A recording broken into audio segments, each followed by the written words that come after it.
ఈ రోజు నాకు వచ్చిన కోపానికి బట్టలన్నీ సర్దేసుకొని మా అమ్మ వాళ్ళ ఇంటికి వెళ్ళిపోవాలనిపించింది. నీకంత సీన్ లేదులే అమ్మా, నువ్వు ఎక్కడికి వెళ్ళవు, ఇక్కడే ఉంటావు అని అనుకోవచ్చు. వెళ్ళాలంటే ఎంతసేపు, కానీ వెళ్ళం. ఏం చేస్తాం చెప్పండి, మళ్ళీ వాళ్ళు ఎక్కడ నొచ్చుకుంటారో, ఎక్కడ బాధపడిపోతారో అని చెప్పి అటు ఇటు ఆలోచించాలి కదా. ఎందుకు అనంటే ఆడపిల్లలం, అంతే, కొన్ని అడ్జస్ట్ అవ్వాల్సిందే. సరే, కానీ అసలు మీ మధ్య గొడవ ఏంటి, ఏమైంది అని అడగక ముందుకే చెప్పేస్తాను. మా ఇంట్లో గొడవలకి కారణం ఏంటంటే ఫోన్ మహత్యం. పొద్దుటి నుంచి ఎప్పుడొస్తాడా అని చూస్తాను. తీరా వచ్చిన తర్వాత నాతో మాట్లాడతాడా, అదే లేదు. ఫోన్ పట్టుకుని రీల్స్ చూస్తూ తెగ నవ్వేస్తాడు. చూడడానికి మీకు చాలా చిన్న రీజన్ లా అనిపించవచ్చు, కానీ అనుభవించే వాళ్ళకే తెలుస్తుంది. గట్టిగా నేను ఏదైనా మాట్లాడితే క్యూటీ స్ట్రెస్ అంటారు. ఏమోలేండి, మనకు లేవా స్ట్రెస్లు.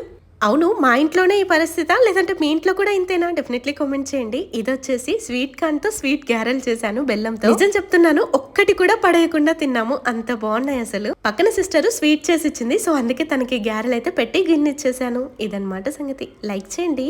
Thank you.